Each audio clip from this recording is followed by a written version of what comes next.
Meet you outside." She handed me a 20 and scooted off. "Too much," I began, but Angela was gone. I joined her minutes later. A gentle June breeze wafted past us, carrying the fragrance of flowers in bloom and newly cut grass. The sky above was a lovely shade of blue, but all this was lost on Angela. We walked back to the library in silence, which was pretty unusual for us since we were both rather chatty, and Angela loved to talk about her wedding, sometimes too much. But she was in an unusually negative mood. Maybe this was wedding jitters. I doubted she had any doubts about marrying Steve, whom she loved with all her heart. But a wedding and all that it involved was a major event. "And he's flying here on Thursday," Angela said, as if we were in the middle of a conversation. "I really could do without his presence in the house." Angela's brother, a movie producer of sorts, lived in California. Angela had confided to me that he'd tormented her when they were growing up, and she wanted to have as little to do with him as possible.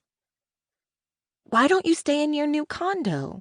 It's practically in move-in condition, isn't it?" "It is," Angela said. "And I could, but Mom would be so disappointed. She keeps talking about how this is the last time we'll be together as a family." I wrapped my arms around her. "Ange, all this anxiety will be over and done within a few weeks' time." She lowered her head to nestle in the crook of my neck.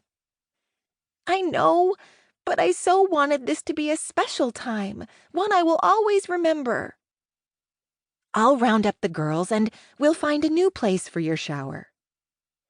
Angela smiled for the first time since she'd received that phone call. "If anyone can fix this, it's you, Carrie Singleton."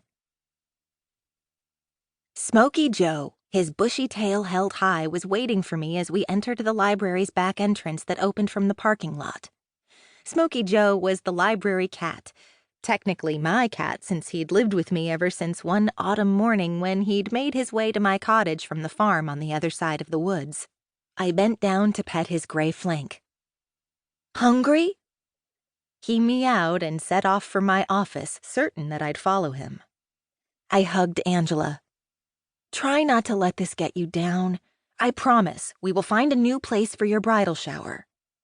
She answered me with a nod.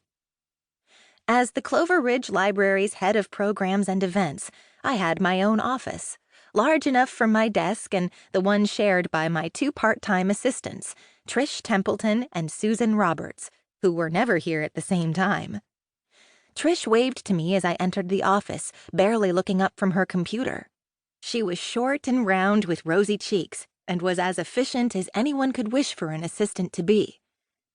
When she finished what she was doing, she said, "I was just shooting off program applications to 2 applicants that sounded promising. One is a craftsy person who would like to do a program on fall decorations. The other is a home decorator who wants to do a program on sprucing up your home without spending big bucks." I fed Smoky Joe, sank back into my chair, and let out a big sigh, which must have made Trish think I was disappointed in her, because she said, "Is there a problem? You told me to use my judgment when possible presenters call or email and you're not here." I waved my hand. "Sorry, Trish. They sound fine. I'm upset. The restaurant where we were supposed to be holding Angela's bridal shower had a fire. We need to find a new place, and fast." "Oh, no! I'll start calling restaurants," Trish said.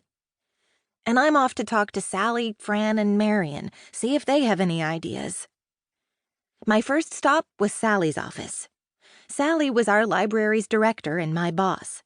She was shocked to hear what had happened. Shocked, but unable to come up with a viable alternative. "Sorry, Carrie, I can't offer our home.